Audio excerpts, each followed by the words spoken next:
Welcome to Real Flix Reviews. This is a show that reviews everything from the movie Dark City to latest, greatest, craptastic Dean Cain movie. I'm Jonathan Charney, he's James Stevens, and the man on the lower left-hand corner is Ryan Corpus Delecti Preston. This week we reviewed the movie Being John Malkovich, made in 1999, starring John Cusack, Cameron Diaz, and John Malkovich. Before we start this week's show, James has a little PSA about finding rare movies. So, about 2 days after we reviewed this movie, and I had to do a lot of searching to find a decent copy of it, I come across this movie, I Come in Peace, which we just did last week, on VHS. So, I mean, just keep your eyes open. It's always great and fun to find rare and hard to find movies. This one is not even released on DVD in the States. It's, what is it called, Region 1 that you can find? Well, Region 1 is the U.S. Region 2 it is in, which is England. It's called Dark Angel? It's called Dark Angel, but the American release is I Come in Peace. And I also found another rare movie that isn't... It's very difficult to find on DVD as well, called Warlock. We'll do that one a little later. But... keep your eyes open. Don't be expecting to, go across and find these in like Walmart. I actually found this in a secondhand store. So look around, see what you can find. Any movie collection that you happen to see on a wall somewhere, go. It's worth taking a look if you find something like this.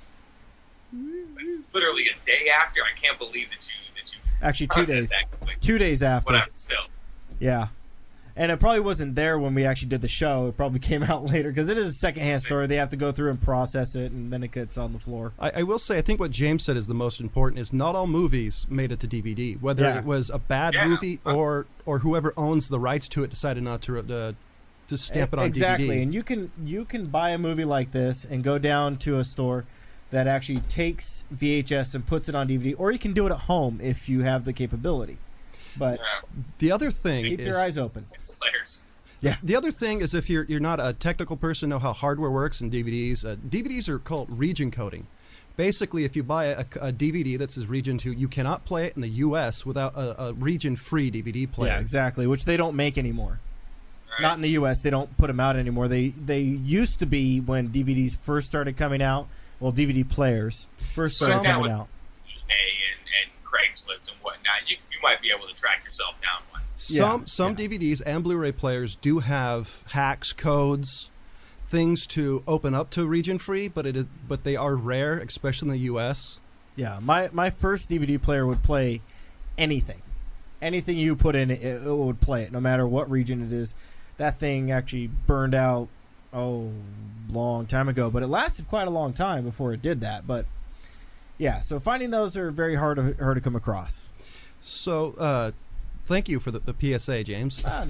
I just keep thinking that somebody up there was watching our review of the movie and was like, you know what, this movie really does suck, and then goes and sells it, and then James finds it. Exactly. That's what I'm thinking. What happened? So this week, Ryan, was your pick, and you picked Being John Malkovich. So why did you start out by saying what it's about? Okay. Being John Malkovich is kind of a surreal film, more somewhat fantasy, but more just a kind of a standard comedy. It's more like the introduction of fantasy into a real life, real world. But the movie's about this guy, Craig Schwartz, and his kind of crazy wife, but they're both strange people, so they kind of work together. He needs to finds a job at this really bizarre little building. It's kind of a bizarre filing job because he's a puppeteer, and that's all he really wants to do, but he keeps getting his ass kicked on the street for reasons I'm not for sex shows, anyway, for puppet sex shows. Ends up on the seven and a half floor, was it, I believe? Yeah, 7.5. 7.5, floor 7.5 of a building. Again, won't go into it right now. Oh, come on. Working at a filing place and discovers a portal that transports you into John Malkovich, the actor, that you can see through his eyes for about 15-20 minutes, and then it spits you out on somewhere on the New Jersey Turnpike. And the movie is basically about that and the subsequent, what does this all mean, to the characters and to the world. Written by Charlie Kaufman, the same guy that did the adaptation and some kind of same bizarre type of movies.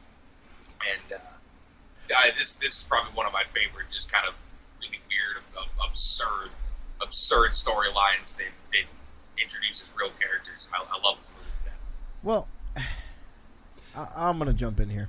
I gotta say, you kind of skipped over quite a bit of things. One of the things, and I know why. You're kind of entire movie. We're trying to get some discussion going, and all right. So for me, I mean, I like Charlie Kaufman movies.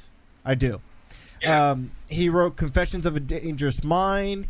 He did an unproduced draft of A Scanner Darkly. He worked on the Dana Carvey Show. He did Eternal Sunshine of a Spotless Mind. Being John Malkovich, he's got talent. He's got a lot of talent. I actually am very kind of impressed with his career. Not a lot of things. He kind of seems to be a nitpicker on what movies he chooses to do, which I respect as a writer, producer, director. They're all kind of that same sort of story. Yeah, they're all strange and kind of along the same premise of the fact that they kind of happen in real world time, and some strange and awkward and weird things go on to the main character, and he has to develop and adapt. Yeah, it's twisty. Yeah.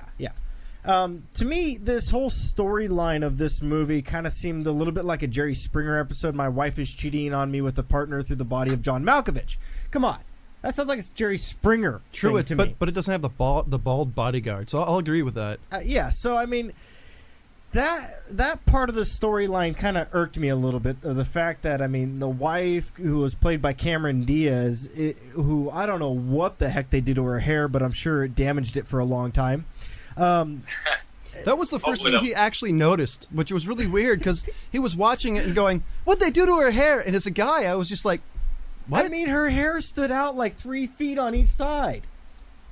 But how many people can do that as an actress and just go from that sex symbol that she started out in as the mask, and then all of a sudden it's like, hey, look what we can do to this woman by just probably no makeup and one wig, you know. Yeah. Weird sweater. But all in all, I gotta say I do like the movie, though. I mean, the major points of the acting is very well done. Yeah, the story is strange, but really, what do you expect from John Malkovich? That is true. I thought it was actually a very well done. The story kind of irked me a little bit in the sense of they never really explain some major points. And, before I get into the major points, I want to see what John says before I get into any of that. Okay, well, for anybody who missed the end of last week's show, I haven't seen the movie. I've actually been avoiding it over the years because it didn't look like something that I would be into. Shame. To be completely honest, I wasn't a giant fan of the movie. There are points of it that I really disliked, but the thing I thought was interesting, I think it's a completely character-driven movie, and this is what I've written down. It's the Maxine, who's the... who's kind of the whore? Yeah. Well, she's kind of the main... She's one of the main characters. She's a whore. What I wrote down is her character is the slut/bitch character who uses her body to manipulate people. True. There's Florence, who's the deaf secretary. Oh, I love that character so much.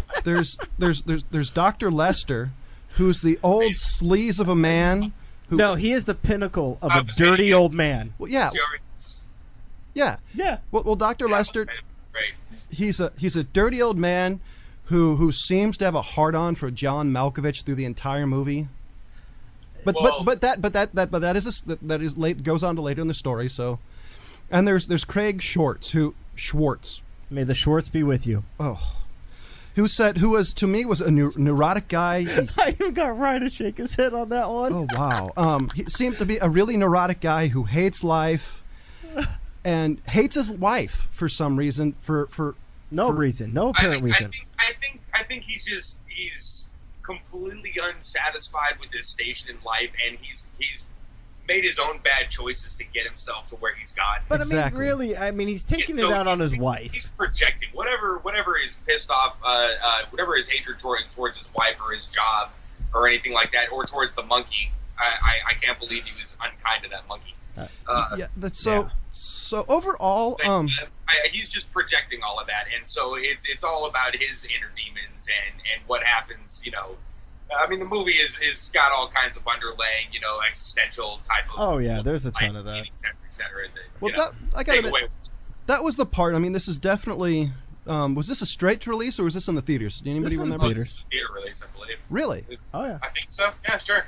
It wasn't very long in the theater. It came out on DVD pretty quick. But this definitely has the feel of a movie that did better on DVD than it would in the movie, because there was a lot of underlying stuff. I thought. To see twice and kind of see the parts that you sort of missed. I mean, most people I know have seen this film have seen it at least a couple times. I mean, this is my second time. I didn't sit down and watch it a bunch of times. Now, one of the things I want to point out, which is kind of a little, what you're kind of saying about Schwartzy, is they allowed a lot of character development for him. They really try to show the frustration and that he's not happy with his life, which gave the movie a very slow start. Well, it was. They really did. Yeah. It was because slow. they were he was developing the character and trying to get you in the mind of this puppeteer, where the society basically at this point in time, and even today, has rejected the puppeteer for more of TV, movies, stage, and has moved on to that over wanting to see somebody who is a very talented puppeteer do his thing, which they really made Schwartzy into that type of character, a very talented puppeteer.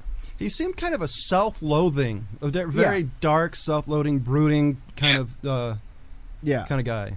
Now, okay, a couple things that kind of bugged me, and I waited for it, and I should have known better because I've seen the movie before, but it's been so long that I guess I had forgotten about these things.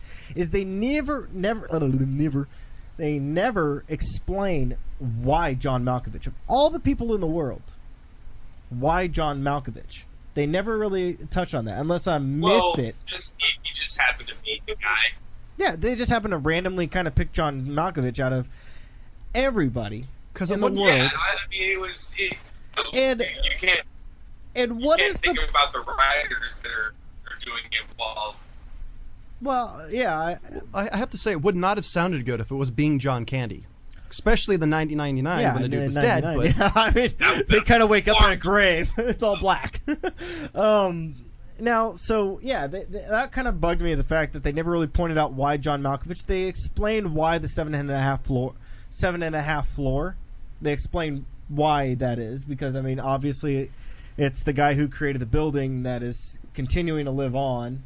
And for some, they never really went into exactly why there's a portal into somebody's head.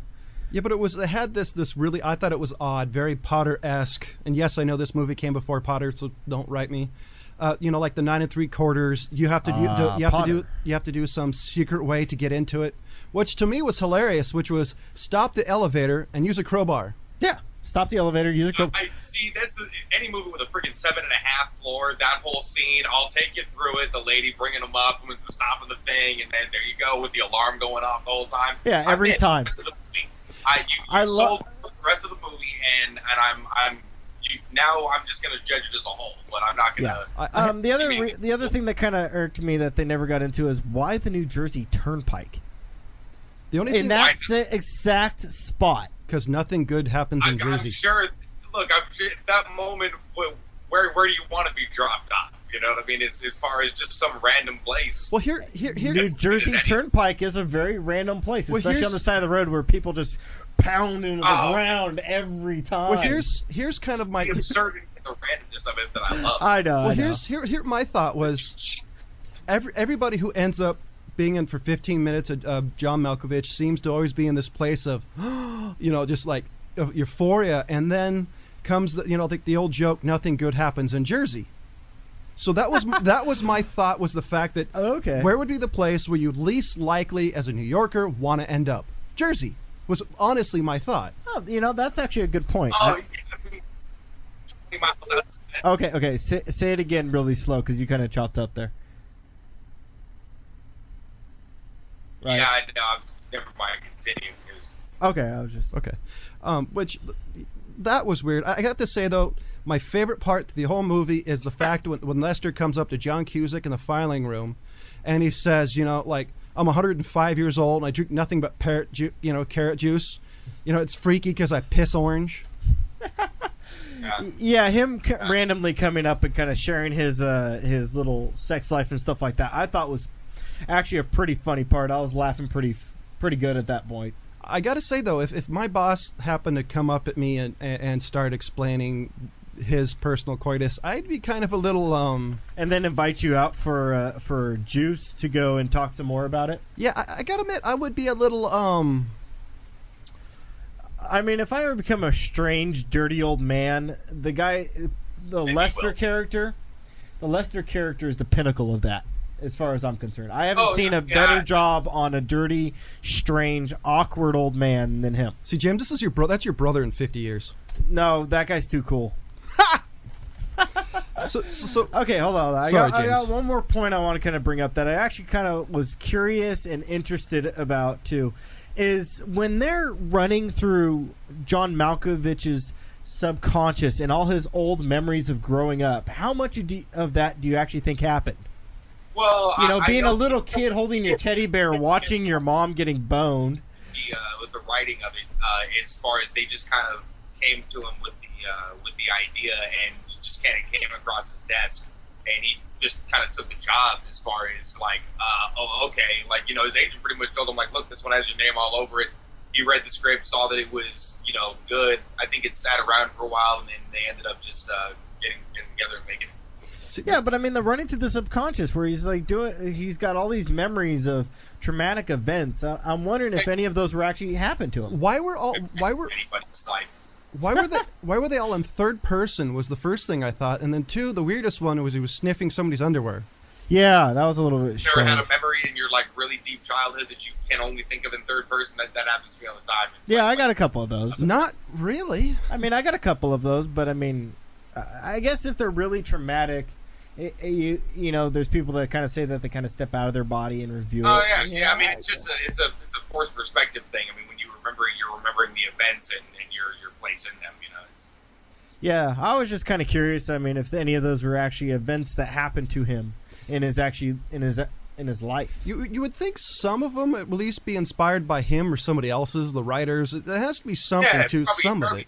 Coffins or something like that. I mean, they had probably a pretty crazy childhood. They're bizarre dudes. I do have to say, though, the one thing that shocked me, because I always hear everybody say how this was a comedy, and so I came in... It's a comedy. Well, I came in expecting a light, funny, ha-ha type of comedy. I'm sorry, John, I should have told you, I like dark comedies. Yeah, see, this is that. I honestly was not expecting it to be as dark as it was.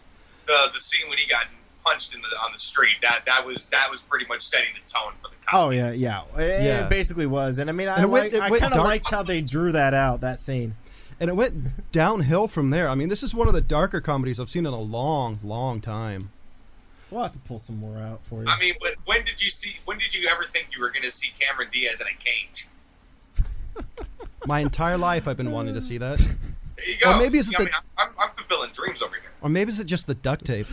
Oh, jeez. But how good was she in that movie? I loved her performance in this. Yeah, I agree. This is one of her pinnacles.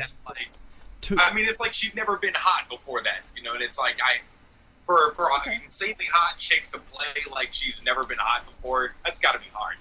Yeah. To me... I'll give you that. To me, the actor who deserves the most credit is the names on it. John Malkovich did an amazing job with some of the random stuff he had to do in this movie. Especially when he was being controlled by Schwartz, Cusack, that whole acting. I mean, that's hard to keep track of, and he played it as if he was being controlled, you know what I mean? By a puppeteer, yeah. Yeah. That right there realized why I've always liked John Malkovich. I mean, the first time I remember really saying how good of an actor was it's a bad movie, I gotta admit, was Con Air when he played Cyrus the Virus. Oh, look, that's what everybody remembers him. I was going to point out that I think that's the movie that they were all saying is the heist movie that he played, because they kind of stole the plane. They stole the plane. That was a heist. They hijacked the plane. See, that was 97. Con Air? Yeah, that was right before this movie. So like 96. Yeah, that's what I'm saying. That's the movie everybody was trying to peg him in. Yeah, I know I'll give you that. that's the closest thing I could think of. But the reason why I say this the Con Air kind of made him stand out is he played this very cerebral character, but in a very violent action, non-cerebral way, if it makes sense. Okay. Right. Yeah. He played a deep character that didn't need to be deep. Yeah. I know what you're saying. So any more points? I was going to bring up for John, in case he was looking for more comic relief, the whole Charlie Sheen interstitials. Oh, geez. Yeah, John, come on. You just had a point in there. Come on. And especially with all the stuff that's happened nowadays, that only gets relevant. Come on. I don't remember it, but I know I said something. The witches thing. Oh, that's right. He was talking about how, the couple of... Let's get them over here. Witches are great. Yeah, but the thing that I thought was weird was the fact that that's very ironic for the guy for the last year has called himself the Warlock. Yeah, exactly. Yeah. Oh, and did you hear that the doctor... Witches Coven? Did you hear that John Malkovich called him the Machine? Yeah. Which is another thing, another saying he said is, "Where's the machine?" So, I mean, it was... I have to admit, it's kind of ironic that Charlie Sheen was in the movie. Yeah. Yeah, especially the part when he was going to... when Malkovich told him he had a way to live forever. Yeah, that was kind of interesting. And I'm glad that Charlie Sheen and John Malkovich both did not age the way that they were portrayed in that movie after 7 years. I love the comb-over. Yeah, the comb-overs and all that stuff. It's like, I'm so glad you guys don't look like that. But here's my number one question. That guy, the Dr. Lester, invited a bunch of people into John Malkovich when he took John Malkovich over. Right. Yep. What happened to him? They're all voyeurs. That's what I was wondering. They're all voyeurs. I mean, so basically, or maybe they're all taking turns. I mean, maybe they all have the ability to do the Frank Schwartz thing and puppeteer them. So they're all just kind of, hey, this is me, and this is me, and then this is me. I don't know. But the way that how were they all inside that room? Obviously, they had jumped from body to body before. How were they all inside the room when he introduced Cameron Diaz's character? Well, the way it sounded that he was the only person who was doing it, it sounded like he just introduced those people in that person's lifetime to being immortal through the corridor. Yeah, he had made these friends. Okay, try again. You cut out again. Yes, you're gonna have to. What did you say, Ryan? Continue. Hey, sorry, ladies and gentlemen, we're having a little bit of technical I can never tell when I'm behind you guys or in front. Okay. It's the problem with talking heads, man. I'm sorry, everybody, for the talking head thing.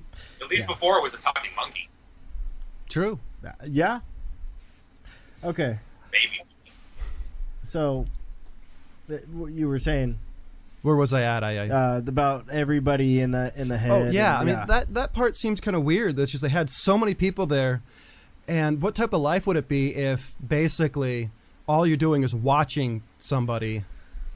But I would think I was thinking that maybe one of the reasons nobody else could take control of John Malkovich because maybe it took a certain type of personality. Yeah, that's probably it. I think they also mentioned that it had to be right. His brain had to be right for everybody to jump into on some kind of special day or something like that. Yeah. Well, that was to permanently take over, though, wasn't it? It had to be like when his 44th birthday at 12 o'clock? If you took it over too early... But how often do you jump into the guy's head before you take over? So maybe that was the non-right way of just kind of like spitting it out until, Well, he said that I think Schwartz was just the mind control to be able to jump in. Well, he said that if you try to do it too early, you would wind up in a baby and trapped. Permanently in a baby. Because he had this book with all these diagrams and how it works. I want to know where he came up with this thing. Where did he get this book? I want to know how he kept track of everybody. It's awesome. Yeah, the diagrams were pretty funny. How the one thing is how was he keeping track of everybody's development? Like what sort of... Well, I assume that he kept on popping in early in their life to keep track of their development at certain ages to see how they're developing and turning out. So do you think he would be able to actually notice that Schwartz was stuck in the girl? I don't know. I don't know if it was like some prison cell or in the subconscious that he got trapped in or what. They don't really thing go is, into that. I know he's got to be hiring somebody to be taking pictures of these kids as from when they're with babies to the thing. I mean, obviously, luckily, Malkovich was an actor, so it's pretty easy to keep track of that shit. Yeah, I mean, The thing, he was stalking that pool, or at least paying somebody to do so. Yeah, it kind of comes into the vampire thing that, all vampires that have been around for a long time have this fortune stashed up somewhere that they've accumulated. Yeah. So I'm assuming that's kind of what had happened, because, I mean, obviously he went into John Malkovich and they mentioned his bank account. Of 120 years or whatever the hell it was, and, so you got to know some stuff. Yeah, you got to know some stuff. You got to kind of... it's the classic, what would I do if I was younger, if I had to do it over and knew what I do now. Exactly. So, yeah, I mean, there's some stuff that you kind of pick up along the way. But I did have one thought. You'd think that he would make a plan realizing there's a possibility that he was going to lose the control of John Malkovich. You'd think he would have thrown some money his way under some sort of assumed name. Heck yeah. So he could... and make it disappear so he could jump out and boom, a couple of $1 million, tax-free. I would have. Yeah. Some freaking Swiss bank account or Cayman Islands thing Exactly. going on. Something, Heck yeah. Something for especially with the pull that guy was supposed to be having while he was John Malkovich for that long. Exactly. You think you would do something so that if the possibility of you losing the control of it, you would have some money. Yeah. Yeah. Nice little golden parachute. Oh, heck yeah. So Ryan, what do you rate this movie? I'm a sucker for this kind of, like I said, of the absurdity or just the slight twist on the major reality that the character driven kind of stuff. I'm going with a 4. Yeah. Okay. James? Characters were great. Script was good. One of the things I pointed out earlier that I do like some of the major points of this movie as far as the acting. I think it was very well done. Ryan pointed out that Cameron Diaz did a great job in the role that she did. She really did. I give her props for that. I do like the strange stories. I do appreciate those. I like them. And I have kind of an expectation of John Malkovich already, especially in the fact that I know that he's strange. I know that when he does something outside of a story that's already pre-written, such as like Of Mice and Men, which I think he did an impeccable job. Oh, that's right. He was Lenny, wasn't he? Yes, he did. I forgot about Lenny. that. He did a fantastic job in that role. So I kind of expect some strangeness around John Malkovich, and that's kind of why I wasn't really put off by any of that in this movie. So on those bases and the fact that I am a really big Charlie Kaufman fan, the writer of this movie, I'm giving it a 3. I would like to have seen a little bit more of kind of movement at certain parts, so it gets a 3 for me. But all in all, I actually do have to say this is kind of one of those movies that I enjoy. I don't go out of my way to see this. I'm not going to watch it multiple times. So you'd want more development of where the thing came from? Yeah, I want more kind of background of it, because they got 2 hours here. This movie is about 2 hours long. There's enough. Yeah. There's enough room here to kind of explain these mysteries that they left. I appreciate that there's mystery to it, but I think there's too much mystery. Well, they did. The way they did it seemed to me that they did leave it open for another movie so they could explain more if they wanted to. I don't know. It's kind of iffy on whether or not they did that on purpose. I think they just did it just to leave mystery. I think they left it for a reason, to make no other movie, just to make it ambiguous. I think they like messing with their audience. That's what I think. Like I said, I mean, those things, it could be a million people. Yeah, I agree with you, Ryan. I mean, there's a million different things that they could do with it if they wanted to keep on going. I think they just wanted to kind of mess with you.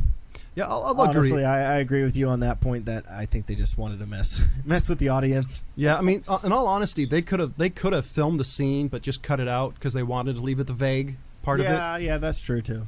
Overall, I have to say, I gave this movie a 2. I hate. Oh, absolutely. Yeah. I hate to be a Debbie Downer, but I did give this movie a 2. I have to say though, there was great characters. I love the fact he's shaking his head. I gotta admit that the character development I liked. There's some definitely standout characters in here. I thought the plot for what there was really solid, but for me, it also comes for the entertainment factor. And this just personally isn't my type of movie. It is a good movie though. It's not a horrible movie at all if you like dark comedies. And this is different. This is a dark comedy that's different than Meet the Fockers. I think stuff like that, or Meet the Parents. This is, I think, a smarter dark comedy, which I don't think you see a lot of, personally. So I gave it a 2 out of 5. I mean, what do you think, Ryan, about? Yeah.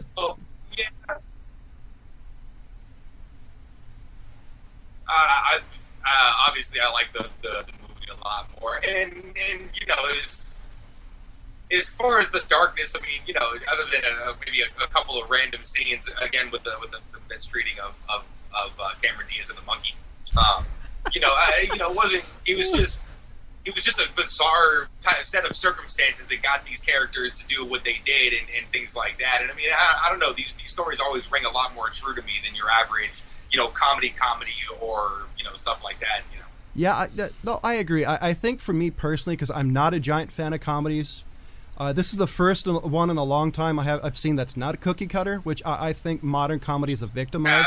That's why I like these kinds of things. And I mean, this is indicative of the kind of movies that I like. I mean, which is, I guess, indicative of the kind of movies that you know. Yeah, I guess so. So next week is our theater week. Next week's our theater week, and we all three agreed on seeing the movie Prometheus by Ridley Scott. Yeah, right. This movie, I've heard, has a little bit of tie-in with the Aliens movie, which I can't wait. It also. I will watch anything that Ridley Scott does. Porn? Oh. And another thing is... What? He said, would you see Ridley Scott porn? Oh, hell yeah! This, like I said before I was oddly interrupted, this movie might have a tie-in with the Aliens. It's also supposed to be, from what I've heard, is another trilogy type of thing, like the Aliens movies. I don't really include the fourth one as part of it because it's not as good. Really? You heard that they're going to be making 2 more of these? I've heard rumors of it. They might, if it starts off good, that might make more. That would be interesting. I think that would be very cool if they turned it into a trilogy. That could also be trolls. True. There are a couple things I'm wondering. I'm wondering if those synthoid humans are going to be in the movie. Oh. Yeah, that's a good question. Because that is something I'd like to see. Because the cottage cheese blood androids. Do you remember the doctor? Oh. Just give him a second here. Yeah. So, anybody? It was the video that was delaying. I got it. So, any finished last words, Ryan, James? Meow. What? Any last words, Ryan? I've said my piece to try to sway you on your crazy 2.5, bringing my average down. But actually, it's an average. It's okay. It's a 3. Like I said, it's a 3. It's not a 2.5. A lot of people, and I like it for a lot of different reasons. And you know, to anybody who's watching this and likes this, also this is the kind of thing that I'm into, aside from like the you know, random other action movies and things like that. But this is a pretty good benchmark of the kind of shit that I like. Well, I think if people actually enjoy this movie, look into more of the Kaufman movies that are out there. As Ryan said, Adaptation's a good one. One of my all-time favorites is Confessions of a Dangerous Mind. I love that movie. The Chuck Berry story is a very, very strange and cool kind of adaptation of it. You know, I mean, if you like strange things as well, look into some of John Malkovich's stuff too. So, yeah, those would be my last words on this movie. I mean, I understand where you're coming from, though, John. Is, you know, there are some things that people aren't going to enjoy if they're not a fan of kind of the darker comedies or comedies in general. Yeah, I mean, I think for me comes just not being a fan of general comedies. Okay. And you know, I wish would I see this movie again? No. Was it for me? It was okay. I mean, I did give it a 2 out of 5. James gave it a 3. Yeah, I gave it a 3, and Ryan gave it a 4, which gives us an average of 3. We'll give it an average of 3. And so for myself, Jonathan Charney, James Stevens, and Ryan Preston, see you next week. This episode of Old Guy Tech TV is brought to you by Ward's Automotive, specializing in Banks Power and Pack Brake, servicing your car or truck and specializing in diesel engines. Over 30 years of service, located in Diamond Springs, California. Give them a call at 530-626-5588.